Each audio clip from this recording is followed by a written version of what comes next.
নে, এটা শুকে দেখ কালুয়া, এটা শুকে নে, শোক শোক, তারপরে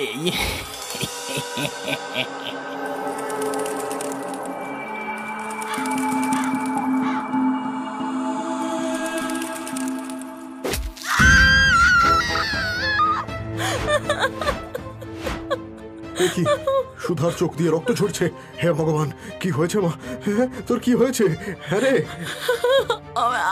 আমি যন্ত্রণায় মরে যাচ্ছি বাবা, বাবা আমি মরে যাচ্ছি।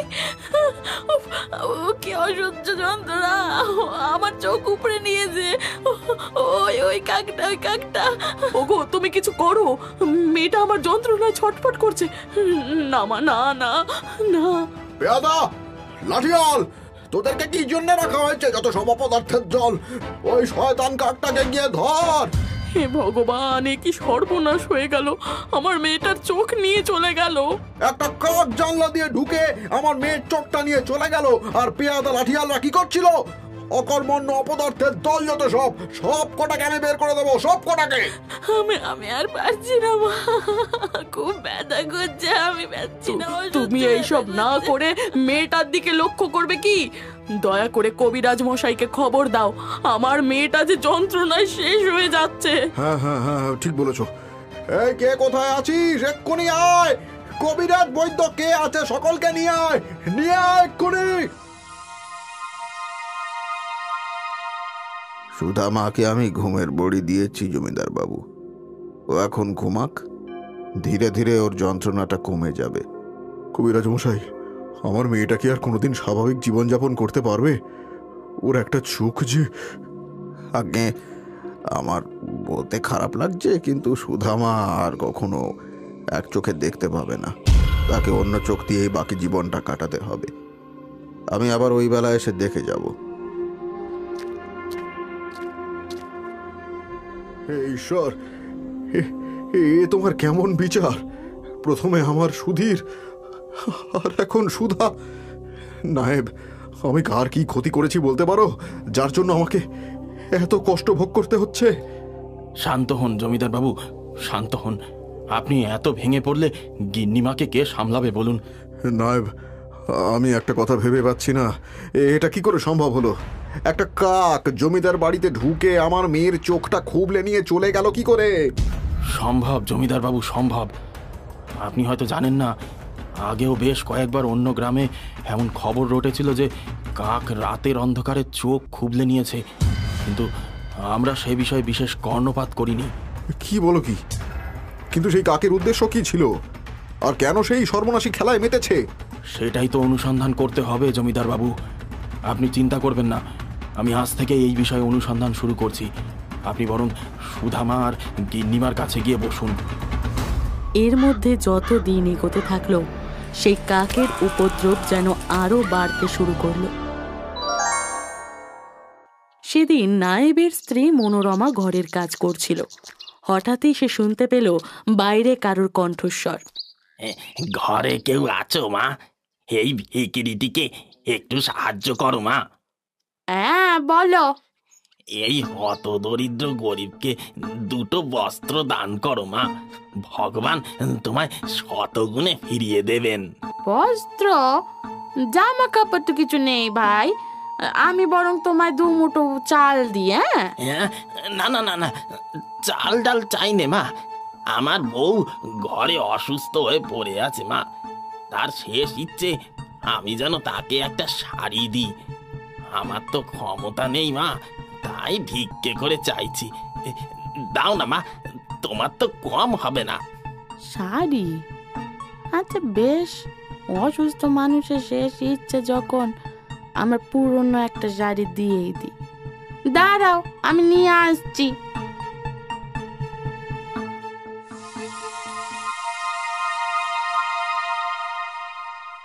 কি হয়েছে গিন্নি? আর এই শাড়িটা? এই যে দেখো না, ওর বউ মৃত্যু সজ্জায় রয়েছে, বস্ত্র চাইতে এসেছে, তাই। তোমার বাড়ি কোথায়? তোমাকে তো আগে কখনো এখানে ভিক্ষে করতে দেখিনি। আমি অনেক গ্রামে ঘুরে ঘুরে ভিক্ষে করি বাবু, আজকে তোমাদের গ্রামে এসেছি। দাও মা, শাড়ি খান দাও, বউটারে দেব। এই নাও, এই শাড়িটা নিয়ে তোমার বউকে দিও। আরে এই নাও 2টো পয়সা, তাকে পড়তো কিনে খাইও।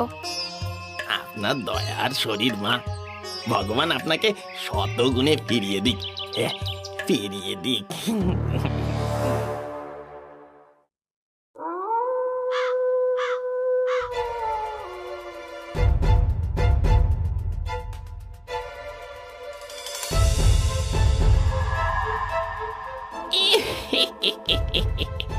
কালুয়া, যা যা কালুয়া যা, আমার হীরের চোখ নিয়ে আয়। এই দুনিয়ার সব থেকে বড় লোক হবো আমি।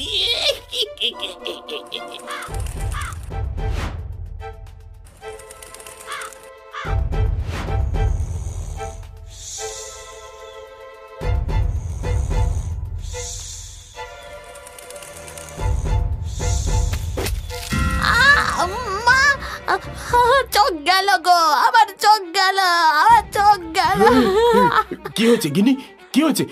এ কি অবস্থা, তোমার চোখ দিয়েছে? ওই কাকটা আমার চোখ উপড়ে নিয়েছে। কি যন্ত্রণা! হে শয়তান, দাঁড়া দাঁড়া, আমি তোকে। তুমি চিন্তা করো না গিন্নি, আমি এখনই বৈদ্য কবিরাজ ডেকে আনছি, তোমার কিচ্ছু হবে না, এখনই আসছি। আমি পারছি না, এই অসহ্য যন্ত্রণা সহ্য করতে পারছি না আমি। তাড়াতাড়ি কিছু করো। নায়েব মশাই, সমস্ত ব্যথা উপশমের ওষুধ দিয়ে দিয়েছি, ওই বেলা আবার এসে দেখে যাব। বেশ কবিরাজ মশাই। কাল রাতের সেই ভয়াবহ স্মৃতি মনে পড়লে এখনো আমার বুকের ভেতরটা কেঁপে কেঁপে উঠছে। জ্ঞান হতে আমি কারোর কোনো ক্ষতি করিনি, কিন্তু আমার এত বড় সর্বনাশ হয়ে গেল। কাল যখন বিকিরিটা বস্ত্র চাইছিল, তখন তো সেও আমায় আশীর্বাদ করলো। তারপরেও কি বললে মনোরমা? তোমার কাছেও কোনো ভিখিরি এসে বস্ত্র চেয়েছিল? হ্যাঁ গিন্নিমা, কাল সকালে একজন বিকিরি এসেছিল। আমি তাকে খাবার দিতে চাইলেও সে নেয়নি। তার স্ত্রী অসুস্থ বলে আমার কাছ থেকে শাড়ি নিয়ে যায়। এরকমই একজন ভিখিরি তো জমিদার বাড়িতেও এসেছিল যেদিন, হ্যাঁ, যেদিন সুধার সাথে সেই দুর্ঘটনা ঘটলো তার আগের দিন সকালে। আমার খাবার চাইনি দিদিরা, যদি এই গরিবকে কিছু বস্ত্র দান করতে। কি হয়েছে রে? কখন থেকে আওয়াজ শুনছি? এই দেখুন না গিন্নিমা, এই বিক্রিতে এসে ভিক্ষে চাইছিল, খাবার দিতে বলছে ওকে বস্ত্র দান করতে। বন্যাময় গিনিমা, আমি গরিব বেকারি, ঘরে বাচ্চা মেয়েটা ঠান্ডায় বড্ড কষ্ট পাচ্ছে মা, সে বড়ই অসুস্থ। যদি কিছু বস্ত্র দান করতেন বড় উপকার হতো মা, ভগবান আপনাদের শতগুণ বেশি ফিরিয়ে দিতেন। আহা, তোমার মেয়ে শীতে কষ্ট পাচ্ছে। আচ্ছা দাসী, শোনো তো, ওই ঘরে সুধার বেশ কিছু শীতের বস্ত্র রয়েছে, সেগুলো নিয়ে এসে ওকে দিয়ে দাও। ধন্য, আপনি ধন্য মা, ধন্য আপনার দয়া। না না, তাতে কি হয়েছে? এ তো খুব সাধারণ ব্যাপার। জমিদার বাবু প্রতি রবিবার দান দক্ষিণা দেন। তুমি সেদিন চলে এসো, পেট ভরে খেতে পারবে, কেমন? বেশ গিন্নিমা, বেশ, সবই আপনাদের দয়া। এরপরে সুধার কিছু শীতের জামা দিয়ে দাও, আর তোমার ক্ষেত্রেও। নায়েব, এ নিশ্চয়ই কোনো সাধারণ ভিখারি নয়, ওর নিশ্চয়ই কোনো অভিসন্ধি রয়েছে। জমিদার বাবু, আমার তো কালকেই ভিখারিটাকে দেখে কেমন যেন সন্দেহ হয়েছিল। এতদিনে আমরা কিছু একটা হদিশ পেয়েছি। এক্ষুনি সারা গ্রামে ঘোষণা করে দাও, কোনো অজ্ঞাত ভিখিরি যদি খাদ্য বা অন্যের বদলে বস্ত্র চায়, সেই ভিখিরিকে যেন নজরে নজরে রাখা হয়। শুধু তাই নয়, তার পিছু পিছু গিয়ে তার আস্তানাটাও যেন ওরা চিনে রাখে। যথাজ্ঞা জমিদার বাবু, আমি এখনই সব ব্যবস্থা করে দিচ্ছি, আপনি নিশ্চিন্ত থাকুন। ওই ভিখারি এবারে আমাদের হাতে বন্দী হবেই। দেখতে দেখতে গ্রামের মধ্যে এই খবর রটিয়ে দেওয়া হলো। দিন কয়েক কিছু হলো না ঠিকই, কিন্তু তারপরেই এক বাড়িতে গিয়ে বস্ত্র চাইতেই সেই বাড়ির লোক সতর্ক হয়ে গেল। তারা খুব সাবধানে সেই ভিখিরির পিছু নিয়ে তার আস্তানাটা দেখে এসেই নায়েবকে খবর দিল। জমিদার বাবু, সেই ভিখিরির খোঁজ পাওয়া গেছে। শুধু তাই নয়, এক গ্রামবাসী গিয়ে তার আস্তানাটাও দেখে এসেছে। বাহ বাহ নয় বাহ, তবে আর দেরি করে লাভ নেই। আমরা আজকে রাতেই তার আস্তানাতে গিয়ে হাজির হব, তারপরে ওর কাছে সবকিছুর হিসেব নেব।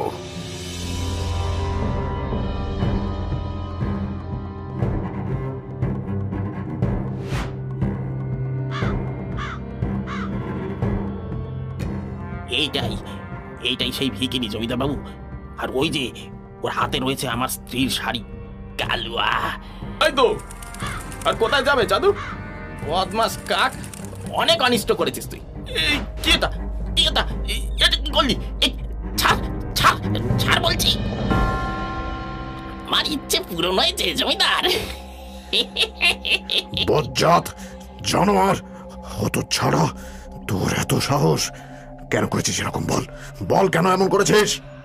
কেন করেছি সে তো আপনার থেকে ভালো কেউ জানে না জমিদার মশাই। এসব করতে তো আপনি আমাকে বাধ্য করেছেন। আমি বাধ্য করেছি? কি সব আবতাবল বকছিস, হত ছাড়া! কেন জমিদার বাবু, আপনার মাধব ওঝাকে মনে নেই? মাধব ওঝা নামটা শোনা শোনা লাগছে, কিন্তু মাধব ওঝা মানে সেই ওঝা জমিদার বাবু যে আপনার ছেলে সুধীরকে বিষ দিয়েছিল, আর তারপরেই আমি বিষ দিইনি, আমি বিষ। আমাকে মিথ্যে অভিযোগে ফাঁসানো হয়েছিল। আমি তখনও বলেছি, আমি এখনো বলছি। হতচ্ছাড়া, চোরের মায়ের আবার বড় গলা। তুই করিসনি তো কে করেছিল শুনি? ভুলে গেলি এই বিভীষিকাময় দিনের কথা? আমি কিছুই ভুলিনি নায়েব, ভুলে গেছো তোমরা। কারণ আসল সত্য তোমরা কেউই জানো না। আমার এখনো স্পষ্ট মনে আছে 12 বছর আগের সেই দিনটা। ওগো, কিছু একটা করো, ছেলেটা যে ধীরে ধীরে নেতিয়ে পড়ছে। মা, আমার খুব কষ্ট হচ্ছে, আজ যে পারি না। মল্লিকা, আমি যে কি করব কিছুই বুঝতে পারছি না।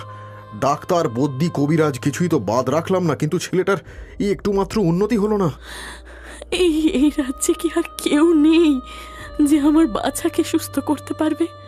ওগো, আমি যে ওকে এইভাবে তিল তিল করে মরতে দেখতে পারবো না গো।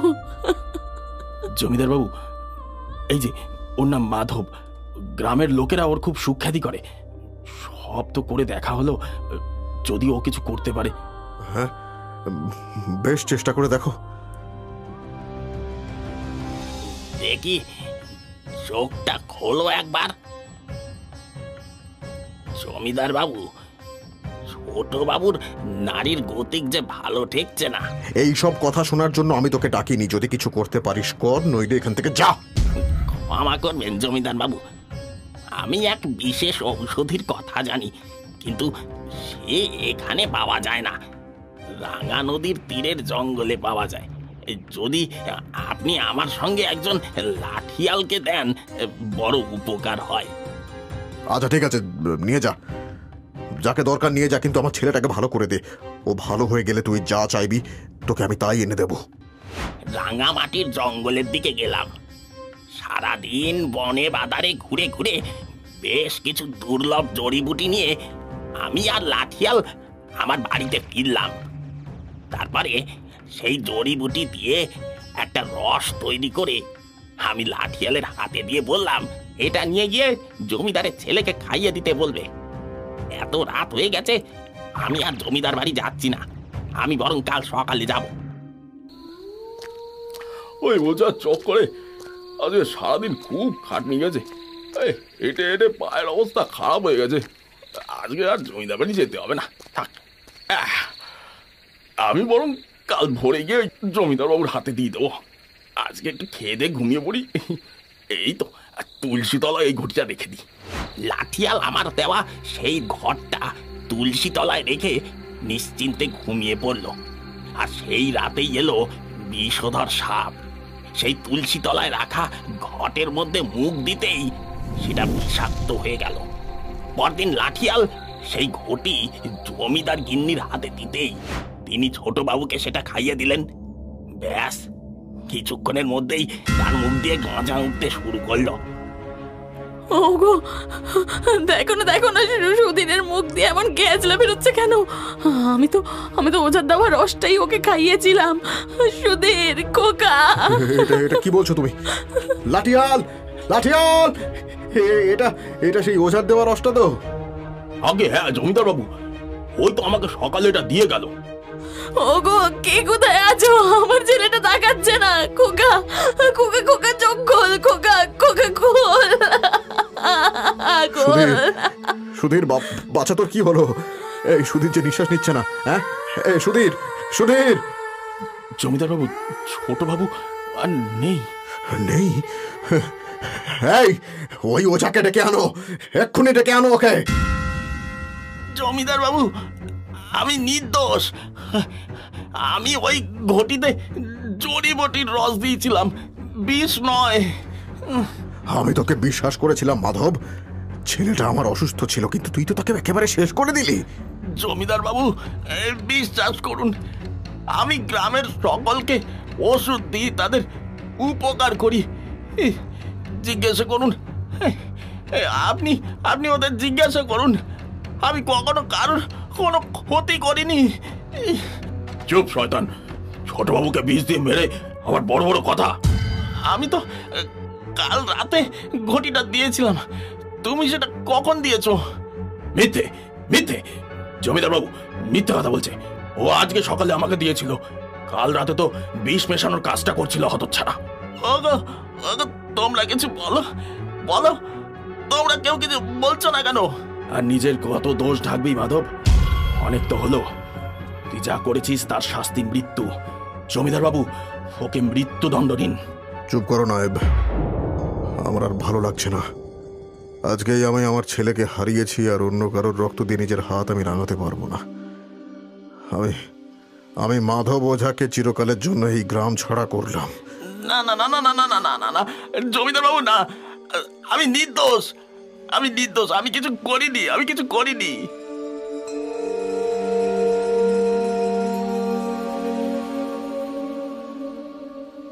সেই দিন আমি মনের দুঃখে আর কোনো উপায় না দেখে জঙ্গলের দিকে চলে যাই, আর সেখানেই আমার সাথে এক নেপালি তান্ত্রিকের দেখা হয়। সেই আমাকে বলে, জগতে বড় লোকদেরই সম্মান রয়েছে, ক্ষমতা রয়েছে। আমি গরিব বলে গ্রামবাসীরা কেউ আমার পাশে দাঁড়ায়নি। আমিও সেই তান্ত্রিককে গুরু মেনে সাধনা শুরু করলাম। ধীরে ধীরে তার কাছ থেকে সব বিদ্যে আয়ত্ত করে নিলাম।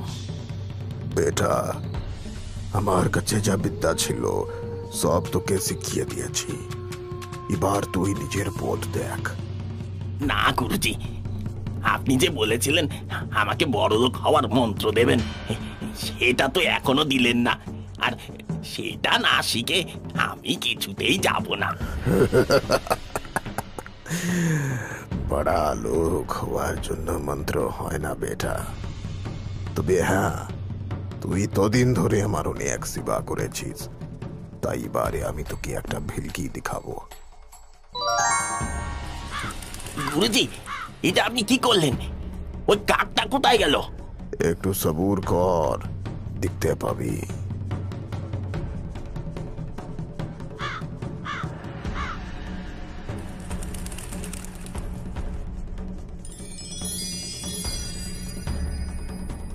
কি এটা?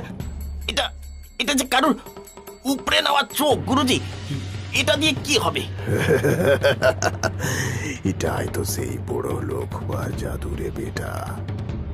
ওম রিং রিং গুরু গুরু ফট স্বাহা, ওম রিং রিং গুরু গুরু ফট স্বাহা। এটা কি? এটা কি গুরুজি? এটা হীরা আছে বেটা। দুনিয়ার বাড়া বাড়া আদমির কাছে যে হীরা নেই, এটা সেই হীরা, যেমন খাঁটি তেমনি দামি। এ কি করে সম্ভব গুরুজি? এই যে অসম্ভব, এই যে চমৎকার। না বেটা, না না না না, এটাই সাধনা। এটা কিন্তু খুব ভয়ানক। কখনো কোনো লোভ লালসা পূরণ করার জন্য এর ইস্তেমাল করিস না। সেদিনই বুঝে গিয়েছিলাম আমার এতদিনের সাধনা সফল হয়েছে। আর এটাও বুঝে গিয়েছিলাম যে এই গুরুজি আমাকে এই কাজ করতে দেবে না। তাই প্রথমে তাকেই হত্যা করলাম। তার দুটো চোখ হলো আমার প্রথম হিরে। তারপর থেকেই যেন একটা নেশা চেপে বসলো। ভিক্ষে করে লোকের বাড়ি থেকে কাপড় চেয়ে আনতাম, আর সেই কাপড় আমার কাক কালুয়াকে শুকিয়ে দিলেই সে রাতের বেলা গিয়ে নির্দিষ্ট মানুষের চোখ খুবলে নিয়ে আসতো, আর আমি সেগুলো দিয়ে নিজের লোভ লালসাকে চরিতার্থ করতে তুই এত নিকৃষ্ট কাজ করে যাচ্ছিলি। যে গুরু তোকে শিক্ষা দিল তুই তাকেই হত্যা করলি। ছি ছি ছি ছি ছি। এসবের জন্য আপনিই দায়ী। আপনাদের কাছে গরিবের কোনো দাম নেই, তাই তাই আমি বড়লোক হতে চেয়েছিলাম। আমি মানছি আমি সেদিন তোকে ভুল বুঝেছিলাম, কিন্তু আমি তো তোকে মৃত্যুদণ্ড দিইনি। কিন্তু তারপরেও তুই যা করেছিস তা ক্ষমার অযোগ্য।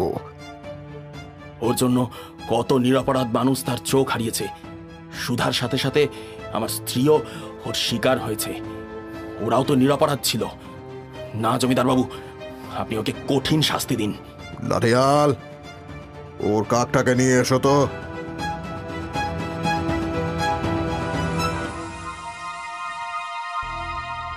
এই কাককে দিয়েই তুই এতদিন তোর সব স্বীকার করতিস, তাই না?